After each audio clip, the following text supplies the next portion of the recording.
ଆଜି ଚାଲନ୍ତୁ ଶୁଣିବା ଜହ୍ନମାମୁଁର ଆଉ ଗୋଟିଏ କାହାଣୀ, ତିନି ହାକିମ। ମହାରାଜା ଶିବକାନ୍ତଙ୍କ ଶାସନକୁ ପ୍ରତିବେଶୀ ରାଜ୍ୟର ରାଜାମାନେ ଆଦର୍ଶ ରୂପେ ଗ୍ରହଣ କରୁଥିଲେ। ତାଙ୍କ ରାଜ୍ୟ ସୋମପୁରୀର କର୍ମଚାରୀମାନେ ଦକ୍ଷତାର ସହ ସବୁ କାମ କରୁଥିଲେ। ରାଜ୍ୟରେ ଦୁର୍ନୀତି ବା ଅନ୍ୟାୟ ନଥିଲା। ଏହା କିପରି ସମ୍ଭବ ହେଲା ତାହା ଲକ୍ଷ୍ୟ କରିବା ନିମନ୍ତେ ଥରେ ଭଦ୍ରପୁରର ରାଜା ତାଙ୍କ ମନ୍ତ୍ରୀକୁ ସୋମପୁର ପଠାଇଲେ। ମନ୍ତ୍ରୀ ଆସି ପ୍ରଥମେ ସୋମପୁର ରାଜ୍ୟର ରାଜଧାନୀରେ ପହଞ୍ଚିଲେ। ରାଜକର୍ମଚାରୀମାନଙ୍କ ସହ କଥାବାର୍ତ୍ତା କରିସାରି ସେ ଯାଇ ରାଜ୍ୟର କେତେକ ମୂଲକ ବୁଲି ଆସିଲେ। ଅନେକଙ୍କ ସହ କଥାଭାଷା ହେଲେ। ମନ୍ତ୍ରୀ ଦେଖିଲେ ଯେ ସୋମପୁର ରାଜ୍ୟର ପ୍ରତି ଅଞ୍ଚଳରେ କ'ଣ ଘଟୁଛି ନ ଘଟୁଛି ସେସବୁ ଖବର ସିଧାସଳଖ ରାଜାଙ୍କ ପାଖରେ ପହଞ୍ଚାଇବା ନିମନ୍ତେ ଘୋଡ଼ା ସବାରମାନେ ନିଯୁକ୍ତ ଅଛନ୍ତି। ସେତିକି ନୁହେଁ, ରାଜା ନିଜେ ବର୍ଷକରେ ଥରେ ରାଜ୍ୟର ପ୍ରାୟ ପ୍ରତି ଗ୍ରାମ ବୁଲି ଆସୁଥିଲେ। ତାଙ୍କ ନିଜ କଚେରୀମାନ ଦେଖିବା ସଙ୍ଗେ ସଙ୍ଗେ ସାଧାରଣ ଲୋକଙ୍କ ସାଙ୍ଗରେ ମିଶି ସେମାନଙ୍କ ହାଲଚାଲ ବୁଝୁଥିଲେ। ରାଜା ଶିବକାନ୍ତ ତାଙ୍କର ବାର୍ଷିକ ପର୍ଯ୍ୟବେକ୍ଷଣ ବାହାରିବା ବେଳେ ଭଦ୍ରପୁରର ମନ୍ତ୍ରୀ ତାଙ୍କ ସାଥିରେ ଗଲେ। ପ୍ରଥମେ ରାଜା ଯାଇ ରାୟଗ୍ରାମ ନାମକ ବଡ଼ ଗାଁରେ ପହଞ୍ଚିଲେ। ସେ ଯାଇ ପହଞ୍ଚିବା ବେଳକୁ ସେଠାକାର କଚେରୀର ହାକିମ ବାରନ୍ଦାରେ ଠିଆ ହୋଇଛନ୍ତି। ରାଜାଙ୍କୁ ଦେଖି ସେ ବ୍ୟସ୍ତ ହୋଇପଡ଼ିଲେ। ରାଜା ପଚାରିଲେ, ତୁମେ କାହିଁକି ବାହାରେ ଠିଆ ହୋଇଛ? ହାକିମ କହିଲେ, ମଣିମା, କଚେରୀର କର୍ମଚାରୀମାନେ ସମସ୍ତେ ଉଛୁର କରି ଆସନ୍ତି। ମୁଁ ଏଠାରେ ଠିଆ ହେଲେ ସମସ୍ତେ ଯଥା ସମୟରେ ଆସନ୍ତି।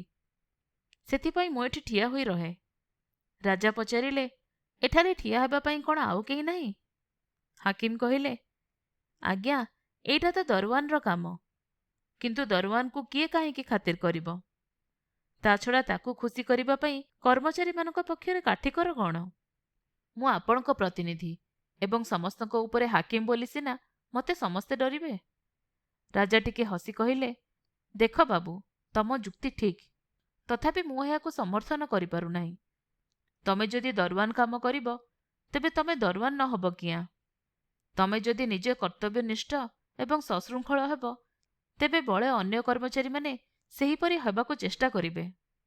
ଯିଏ ନ ହେବ ତାକୁ ଦଣ୍ଡ ଦିଅ ବା ବାହାର କରିଦିଅ। ତାହେଲେ ଅନ୍ୟମାନେ ସେ ଉଦାହରଣ ଦେଖି ବାଟକୁ ଆସିବେ।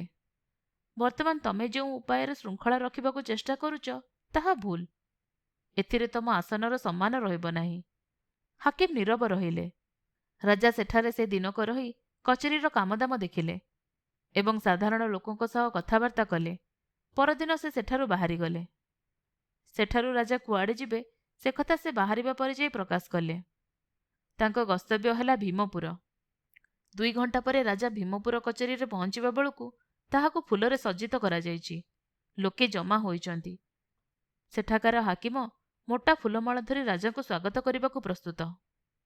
ହାକିମ ଭାବିଥିଲେ ରାଜା ସେ ବ୍ୟବସ୍ଥା ଦେଖି ଆପ୍ୟାୟିତ ହେବେ, କିନ୍ତୁ ତାହା ନ ହୋଇ ରାଜା ଗମ୍ଭୀର ଭାବେ ପଚାରିଲେ, ମୁଁ ତ ଏଠାକୁ ନ ଆସି ଅନ୍ୟ ଯେକୌଣସି ସ୍ଥାନକୁ ଯାଇପାରିଥାନ୍ତି। ଏଠାକୁ ଆସିବି ବୋଲି ତମେ କିପରି ଜାଣିଲ ଯେ ଏତେ ସବୁ ଆୟୋଜନ କଲ? ହାକିମ ଏ ପ୍ରଶ୍ନର ସନ୍ତୋଷଜନକ ଉତ୍ତର ଦେଇପାରିଲେ ନାହିଁ। ରାଜା କାଳେ ଆସି ପହଞ୍ଚିବେ ବୋଲି ଗତ 3-4 ଦିନ ଧରି ହାକିମ ପ୍ରତ୍ୟହ ଏହିପରି ବ୍ୟବସ୍ଥା କରୁଛନ୍ତି। ବାସି ଫୁଲହାରମାନ ଫୋପଡ଼ା ହେଉଛି। ରାଜା କହିଲେ, ମୋତେ କାମ ଦ୍ୱାରା ଖୁସି ନ କରି ଯିଏ ଅଭ୍ୟର୍ଥନା ଦ୍ୱାରା ଖୁସି କରିବାକୁ ଚେଷ୍ଟା କରେ ତାହାର ନିଶ୍ଚୟ ଅନେକ ଦୁର୍ବଳତା ଅଛି। ଏହାପରେ ସେ ଅନୁସନ୍ଧାନ କରି ଜାଣିଲେ ଯେ ହାକିମ ଜଣକ ବାସ୍ତବିକ ଦୁର୍ନୀତିପରାୟଣ। ତାଙ୍କୁ ସଙ୍ଗେ ସଙ୍ଗେ କାମରୁ ବରଖାସ୍ତ କରି ନୂଆ ହାକିମ ନିଯୁକ୍ତ କଲେ। ରାଜା ତାହାପରେ ଗଲେ କୁସୁମ ଗାଁ। ସେଠାକାର ହାକିମ ରାଜାଙ୍କୁ ଅଭିବାଦନ ଜଣାଇ ପାଛୋଟି ନେବା ପରେ ରାଜା ତାଙ୍କୁ ପଚାରିଲେ, କୁହ, ବର୍ଷକ ଭିତରେ ତମ ଏ ଅଞ୍ଚଳରେ ଭଲ କାମ କ'ଣ ହୋଇଛି? ହାକିମ ହସି ଜଣାଇଲେ, ମଣିମା, ମୋ ସମ୍ପର୍କରେ ଲୋକମାନଙ୍କର ଧାରଣା ଏତେ ଭଲ ଯେ ସେମାନେ କହନ୍ତି ମୁଁ ଗାଁରେ ରହିଲେ ହିଁ ଗାଁର ମଙ୍ଗଳ। ରାଜା ପଚାରିଲେ, ସତେ? ଲୋକଙ୍କର ଏଭଳି ଧାରଣା ହେବାର କାରଣ? କାରଣ ହେଲା, ଗତ ବର୍ଷକ ଭିତରେ 24ଟି ଯାକ ଶୋକସଭାରୁ ମୋତେ ଗୋଟେ ବି ଶୋକସଭା ଉପରେ ସଭାପତିତ୍ୱ କରିବାକୁ ପଡ଼ିନାହିଁ। ରାଜା ଆଶ୍ଚର୍ଯ୍ୟ ହୋଇ କହିଲେ, ତମ କଥା ବୁଝିପାରିଲି ନାହିଁ। ହାକିମ ବୁଝାଇ ଦେଲେ, ମଣିମା, ଗାଁରେ ଯେତେବେଳେ ଯେଉଁ ସଭା ହୁଏ ମୁଁ ତହିଁରେ ସଭାପତିତ୍ୱ କରିବା ବିଧି। କେହି ମରିଗଲେ ଶୋକସଭା ହୁଏ। ଗତ ବର୍ଷକ ଭିତରେ 24 ଜଣ ମରିଛନ୍ତି, କିନ୍ତୁ ଗୋଟେ ବି ଶୋକସଭା ବେଳେ ମୁଁ ନଥିଲି। ଏହାର ଅର୍ଥ ହେଲା ମୁଁ ଗାଁରେ ଥିଲେ ଗାଁର କୌଣସି ଲୋକ ମରିବ ନାହିଁ। ଲୋକଙ୍କର ଏହି ଧାରଣା। ରାଜା ମୌନ ରହିଲେ। ତାପରେ କହିଲେ, ମୋ ଧାରଣା କିନ୍ତୁ ଭିନ୍ନ। ବର୍ଷକ ଭିତରୁ ଅନ୍ତତଃ 24 ଥର ତମେ କଚେରୀରୁ ଅନୁପସ୍ଥିତ ରହିଛ। ଏହା ଘୋର ତ୍ରୁଟି। ତମେ ଏଣିକି ସବୁଦିନ ଅନୁପସ୍ଥିତ ରହିପାର। ତମକୁ କାମରୁ ଛୁଟି ଦିଆଗଲା। ହାକିମଙ୍କ ଚେହେରା ଫିକା ପଡ଼ିଗଲା। ରାଜା ସେହିଦିନ କୁସୁମ ଗାଁ କଚେରୀ ପାଇଁ ଜଣେ ନୂଆ ହାକିମ ନିଯୁକ୍ତ କଲେ। ରାଜା କହିଲେ, ଏଥର ରାଜଧାନୀକୁ ଫେରିଯିବା। ଭଦ୍ରଗଡ଼ର ମନ୍ତ୍ରୀ ପଚାରିଲେ, ଆପଣ ଅନ୍ୟ ସବୁ କଚେରୀ ବୁଲି ଦେଖିବେ ନାହିଁ?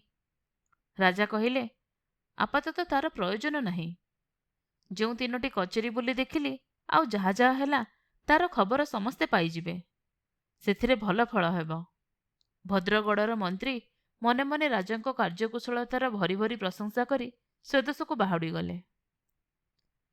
ଆପଣମାନେ ଶୁଣୁଥିଲେ ଜହ୍ନମାମୁଁର ଗୋଟେ ଗପ, ତିନି ହାକିମ।